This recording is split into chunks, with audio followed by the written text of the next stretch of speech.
Subscribe and press the bell icon. Radha स्वामी बचन हुजूर भैयाजी साहब पृष्ठ 17 बचन 2 का क्रमशः कुछ सवालों के जवाब। सवाल: खुद अपने बल से कहाँ तक रसाई हो सकती है? जवाब: बगैर गुरु के बमुश्किल तमाम छठे चक्र तक रसाई हो सकती है, लेकिन उसके आगे जाना असंभव है। सवाल: संत जबकि पृथ्वी के नीचे अवतार धारण नहीं करते, तो पृथ्वी के नीचे तथा नर के जीवों का ऊपर चढ़ना कैसे होता है? जवाब: उस धार के जरिए से होता है जो कि चंद्र स्थान पिंड की चोटी से नीचे उतरती है। सवाल: कुछ लोग वक्फा नहीं मानते, न मानना कहाँ तक सही है? जवाब: इस रचना में गुप्त प्रकट का नियम बराबर से है, इसलिए सद्गुरु कभी गुप्त और कभी प्रकट रहते हैं। जीवों को अंतर में लगने तथा विरह बढ़ाने के लिए सद्गुरु गुप्त हो जाते हैं। जो लोग इस बात को नहीं मानते हैं, वह या तो खुद गरज है या भूल में पड़े हैं। सवाल: सद्गुरु का प्रकट होना किस बात पर निर्भर है? जवाब: सद्गुरु का प्रकट होना जीवों के कर्मानुसार होता है। सवाल: सतगुरु से प्रीत करने से राधा स्वामी दयाल से प्रीत कैसे हो सकती है और वहां पहुंचना उनके मार्फत कैसे हो सकता है? जवाब: सतगुरु राधा स्वामी दयाल से मिले हुए हैं, इसलिए जो उनसे प्रीत करेगा यानी उनकी तरफ आकर्षित होगा, उसका संबंध भी राधा स्वामी दयाल से हो जाएगा और फिर यही संबंध धुर मुकाम में पहुंचा देगा। यह काम झूठे गुरु द्वारा प्राप्त नहीं हो सकता, क्योंकि ऐसे गुरु तथा कुल मालिक के बीच में अनंत पर्दे हायल है। सवाल: गंगा तथा मूर्ति इत्यादि से उद्धार क्यों नहीं हो सकता? जवाब: मुक्ति पद, सत्यलोक और राधा स्वामी धाम है। गंगा, मूर्ति वगैरह यहीं की वस्तु है, इसलिए इनकी पूजा से जीव को इसी में आसक्त होकर रह जाना पड़ेगा। लेकिन सद्गुरु तथा राधा स्वामी दयाल की पूजा से इधर से छूटकर उधर आसक्त हो जाएगा और सच्ची मुक्ति को प्राप्त होगा। सवाल: पूजा और अदब में क्या अंतर है? जवाब: अदब जो प्रेम स्वरूप है, उसको पूजा कहते हैं। पूजा में अपने इष्ट में तद्रूप होना होता है और उनकी सेवा तन, मन, धन तथा सुरत और नीरस से करनी होती है। अदब अपने अप्सरों की भी की जाती है, लेकिन उसकी पूजा नहीं की जाती। सवाल: स्वतः संत और गुरुमुख में क्या भेद है? जवाब: स्वतः संत उसको कहते हैं जो बगैर गुरु धारण किए आप से आप सब कुछ अंतर का भेद जानते हो, और गुरुमुख वह है जो कि सद्गुरु की भक्ति करके वही गति प्राप्त कर लेता है। कबीर साहब तथा स्वामी जी महाराज स्वतः परम संत थे और धर्मदास जी तथा हुजूर साहब गुरुमुख थे। स्वतः संत तीसरे तिल के नीचे नहीं उतरते, लेकिन अपने गुरुमुख को गुदा चक्र तक उतारते हैं, जिससे जीवों को बहुत फैज पहुंचता है। कड़ी: गुरुमुख की गति सबसे भारी, गुरुमुख कोटिन जीव उबारी। कहाँ लग महिमा गुरुमुख गाऊं, कोई न जाने किस समझाऊं। सवाल: किसी को एक संत में भाव आता है, लेकिन उसको दूसरे में नहीं आता, इसका क्या कारण है? संत संत तो सब एक ही है। जवाब: जो लोग टेकी हो जाते हैं और टेक धार कर अपना नुकसान करते हैं। हरचंद की हुजूर साहब और महाराज साहब में धार एक ही थी, सिर्फ द्वारे का फर्क था।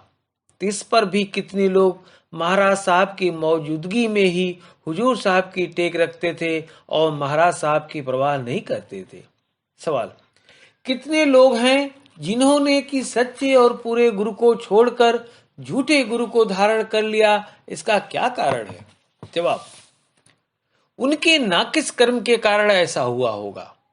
सवाल: किसी किसी को झूठे गुरु में भाव आता है, लेकिन सच्चे में नहीं आता, इसका क्या सबब है? जवाब: इनके उद्धार में अरसा होगा, क्योंकि कर्म का बोझ ज्यादा है। कहावत है, जैसी रूह वैसे फरिश्ते। कड़ी, झूठे गुरु की टेक को तजत न कीजे बार, द्वार न पावे शब्द का भटके बारंबार। कड़ी, बड़े भाग जानो अब उनके जिनको शरण परापत गुरु की। सवाल, मनमुख और गुरुमुख में क्या फर्क है? जवाब, मनमुख अपने मन के कहे में चलता है और 84 जाता है, लेकिन गुरुमुख गुरु की आज्ञा का पालन करता है और सत्यलोक में बासा पाता है। सवाल, राधा स्वामी मत में गद्दी नसीनी का क्या तरीका है? जवाब, सतगुरु अपने गुरुमुख के बारे में फरमा देते हैं और उनकी अनोखी भक्ति का प्रभाव लोगों पर गद्दी पर बैठने के पहले ही से पड़ने लगता है, और जब कोई गुरुमुख नहीं रहता तब गद्दी समाप्त हो जाती है। सतगुरु इस बात की भी चेतावनी दे देते हैं। सवाल, जब सतगुरु चोला छोड़ते हैं तब अपने लोक में समा जाते हैं, फिर अपने गुरुमुख में कैसे समाते हैं? जवाब, जब सतगुरु चोला छोड़ते हैं तब अपने गुरुमुख को उसी घाट पर पहुंचा देते हैं जो कि उनका घाट है, और फिर सतगुरु और गुरुमुख में कोई अंतर नहीं रह जाता। गुरुमुख की पूजा गोया सतगुरु ही की पूजा हुई। सतगुरु अपने गुरुमुख में प्रेत की नाई नहीं समाते, सिंध एक की है।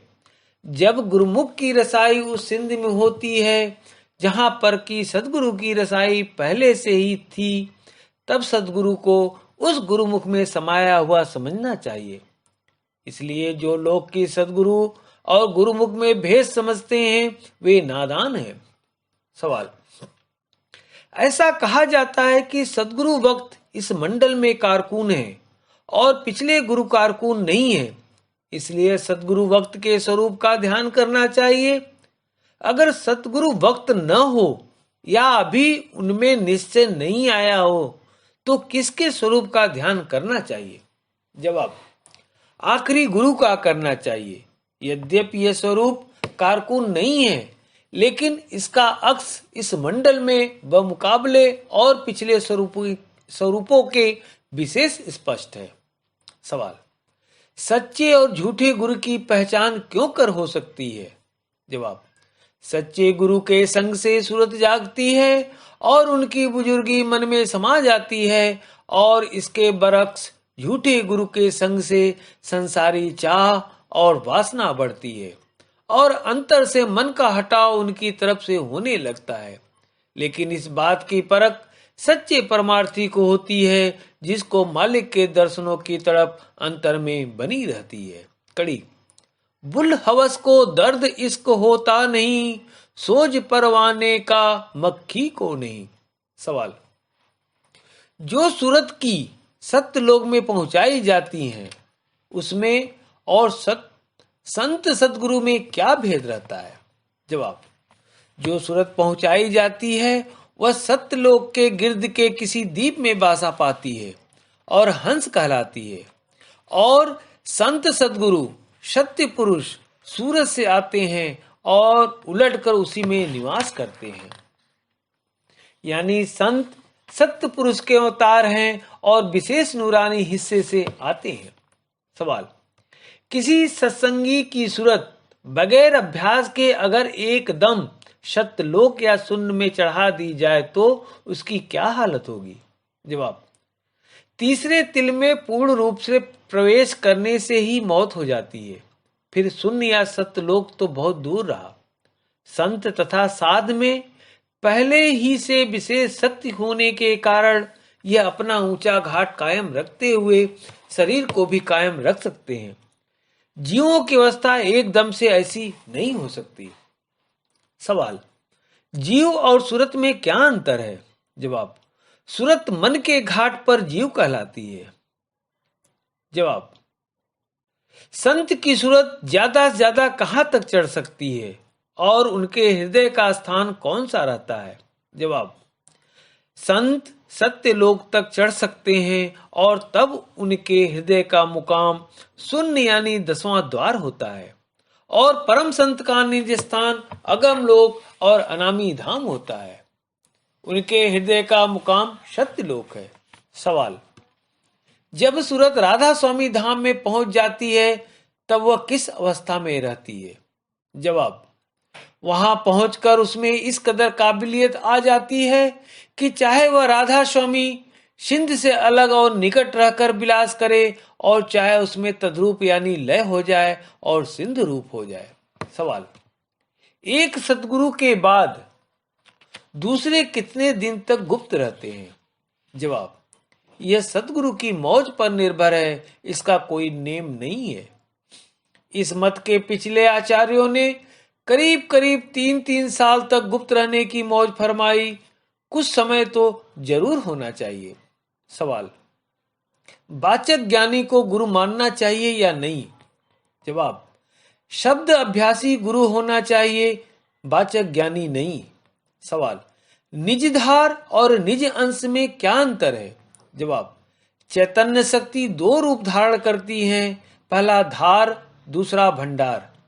वह धार रूप से भंडार रूप तथा भंडार रूप से धार रूप धारण करती है। इसलिए निज धार तथा निज अंश में कोई भेद नहीं है। निज अंश मालिक की निज जात है, उसी को निज पुत्र और निज मुहा साहब भी कहते हैं। सवाल: स्त्री चोले में कोई सूरत एकदम सतलोक में जा सकती है या नहीं? जवाब: आम कायदा यह है कि जो सूरत स्त्री चोले में है वह 10वें द्वार के परे नहीं जा सकती, लेकिन जो सूरत की निज अंश है उसके लिए ये बात सही नहीं है, वह एकदम सतलोक में जा सकती है। सवाल: कोई कहते हैं कि बुआ जी साहिबा 7 गुरु थी, यानी 10वें द्वार के परे नहीं जा सकती, ये कहां तक सही है? जवाब: मालूम हो कि बुआ जी साहिबा हुजूर राधा स्वामी दयाल की निज अंश थी, इसलिए स्त्रियों के निस्बत जो बात आम तौर से है वह आपके लिए कदाप सही नहीं हो सकता। सिर्फ चोले पर नजर नहीं रखनी चाहिए। निज अंश का घाट 10वें द्वार के परे है। निज अंश कर्म भुगतने नहीं आता। यदि उसका आना ऊंचे मुकाम से संभव है तो उलट जाना भी संभव है, क्योंकि वह मार्ग से पूर्ण रूप से वाकिफ है। सात गुरु का भी दर्जा भारी है। सवाल: निज अंश संसार में क्यों आते हैं? जवाब: निज अंश संसार में जीवों को उद्धार के निमित्त आते हैं।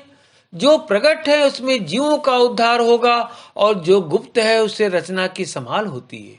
बुआ जी साहिबा प्रकट थी, इसलिए उनसे बहुत से जीवों का उद्धार हुआ।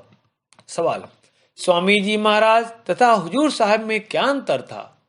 जवाब: स्वामी जी महाराज कुल मालिक राधा स्वामी दयाल के पूर्ण अवतार थे, यानी निज सूरज में से थे, तथा हुजूर साहब उनके निज अंश यानी निज पुत्र थे।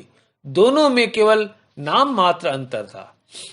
सवाल: शब्द गुरु किसको कहते हैं? जवाब: घट घट में जो शब्द चैतन्य धार से हो रहा है उसका रुख अंतर की तरफ है और निहायत रसीला और ऊंचे की तरफ आकर्षण करने वाला है। उसी का नाम शब्द गुरु है या सदगुरु, जो कि खुद शब्द में रत है और दूसरे को भी उस चैतन्य शब्द से मिलावन हार है, उनको भी सदगुरु कहते हैं।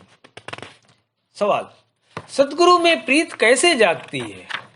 जवाब: सदगुरु खुद प्रेम स्वरूप है, उनके संग से जागती है।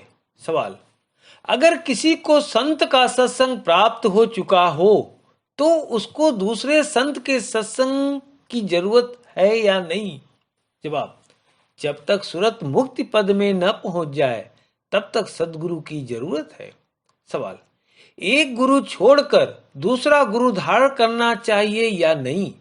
जवाब: अगर किसी को गुरुवाचक ज्ञानी या कनफूका है या नीचे दर्जे का है तो उसको ऐसे गुरु को छोड़कर संत सदगुरु की शरण लेनी चाहिए। इसमें कोई दोष नहीं है। अगर किसी का मास्टर थोड़ा पढ़ा हो और अगर उसको एमए पास मिल जाए जिससे कि उसका काम ठीक बन सकता है तो उसको चाहिए कि कम योग्यता वाले को छोड़कर एमए वाले से पढ़े। सवाल: अगर वक्त के सदगुरु का ध्यान करते समय किसी पिछले गुरु का स्वरूप सन्मुख आवे तो क्या करना चाहिए? जवाब: हर बात में मुख्यतः सद्गुरु वक्त की होनी चाहिए, लेकिन अगर मौज से किसी पिछले सद्गुरु का रूप दर्शाई पड़े तो उसको हटाना नहीं चाहिए, क्योंकि हटाना बेअदबी में दाखिल होगा। ऐसे मौके पर सद्गुरु वक्त उसी रूप से सहायता फरमावेंगे। सवाल: रूप और शब्द का अंतर किस स्थान पर पहुंचकर गायब हो जाता है? जवाब: जहां तक माया है वहां तक रूप और शब्द साथ साथ चलते हैं, और माया के हद के परे पहुंचकर रूप और शब्द दोनों एक हो जाते हैं, यानी आकार निराकार में पलट जाता है और शब्द जो कि अरूप है वही रह जाता है। सत्यलोक तक रूप रंग और रेखा है, लेकिन राधा स्वामी धाम रूप रंग और रेखा से बिल्कुल न्यारा है, जहां प्रेम ही प्रेम और शब्द ही शब्द है। सवाल: कोई कहते हैं कि स्वतः संत का होना महाकठिन है, ये बात कहां तक सही है? जवाब: स्वतः संत तथा गुरुमुख दोनों का होना महाकठिन है, लेकिन गैर मुमकिन नहीं है।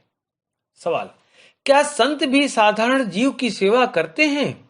जवाब: किसी किसी मौके पर जब जीव उनकी कदर नहीं करता है और खुद सेवा से मुंह फेरता है, और अगर उसको चरणों में लगाने की मौज है तो संत उसकी सेवा करते हैं और उसका उद्धार करते हैं।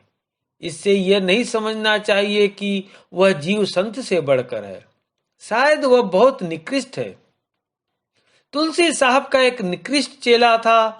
स्वामी जी महाराज उसको 2-2 घंटे पंखे झलते थे और पांव दबाते थे। मरते समय उसकी जान जल्दी नहीं निकलती थी, सो आपने उसको उस वक्त पर सहायता की। सवाल: राधा स्वामी दयाल तथा गुरु के चरण कहां पर है? जवाब: राधा स्वामी दयाल का अगमलोक में और गुरु का सहज दल कमल में है। राधा स्वामी दयाल के चरण का विस्तार अगमलोक से है तथा गुरु का सहज दल से नीचे तक है। गुरु की रसाई त्रिकुटी तक, साध गुरु की शून्य तक, संत सतगुरु की सत्यलोक तथा परम संत सदगुरु की राधा स्वामी धाम तक है। राधा स्वामी। Subscribe and press the bell icon.